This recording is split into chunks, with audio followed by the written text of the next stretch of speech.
চলেন আজকে milk shake বানাবো। তার জন্য ব্লেন্ডার জার আগে থেকেই দুধ আর কলা নিয়ে নিয়েছি। এরপরে বিস্কিট নিতে চলে এসেছি। তো বিস্কিট আমি অনেক জায়গায় খুঁজেছি, অরিও বিস্কিট, ওটা আমি পাইনি। তো অরিও মিল্ক শেক হতো, কিন্তু এটা আসলে কি হচ্ছে আমি নিজেও জানি না। আদতে এটা কোনো কিছু হচ্ছে কিনা আমি বুঝতেছি না। আমার যা যা মন চাইছে আমি দিয়ে দিয়েছি। তো আমাদের গ্রামটা অনেক আপডেটেড, কিন্তু কেন জানি না যাই হোক চকলেট বিস্কিট টাইপের কোনো বিস্কিটই পাই নাই। তো আমি ওই জন্য মাওয়া বিস্কিটই নিয়েছি, ওটা আমি ছোটবেলাতে অনেক খেতাম। যাই হোক, নিয়ে তো এসেছি, সবকিছু দিয়ে একদম ব্লেন্ড করা শুরু করেছি, কিন্তু আমি আসলে ভুলে গেছিলাম আরো কিছু বাকি আছে, যেমন আইস আর হচ্ছে যে চিনি।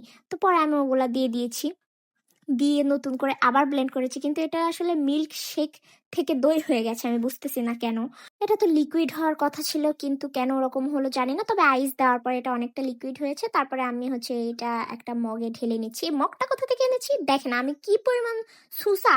আমি কাভেজোতে খেতে গিয়ে এগুলো সবাই খেয়ে কিন্তু এটা ওয়ান টাইম এটা ফেলে দেয়, আমি কিন্তু ওটা নিয়ে এসেছি কোনো একদিন ভিডিও বানাবো কিছু একটা বানিয়ে, এই জন্য এটা ভেবে এনেছি। তারপরে সেই যা ভাবা সেই কাজ। তো চলেন এবার আপনাদের একটু বড়লোকি স্টাইলে সজনে ডাঁটা খাওয়া শেখাই। তো তার জন্য আগে সজনে ডাঁটা আর একটু ঝোল নিয়ে নিতে হবে।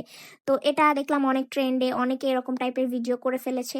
তো যাই হোক, প্রথমে দুইটা জিনিস নেবেন, একটা হচ্ছে স্পুন, একটা হচ্ছে নাইফ। এটা নিয়ে হচ্ছে ফার্স্টে একটা সজনে ডাঁটা নিয়ে আসবেন, তারপরে এভাবে চাপ দিয়ে ধরবেন, তারপরে আস্তে আস্তে করে ফাটিয়ে নিয়ে এর ভেতরের যা আছে, এটা কি বলে আল্লাহ জানে, যাই হোক ওটা নিয়ে নেবেন।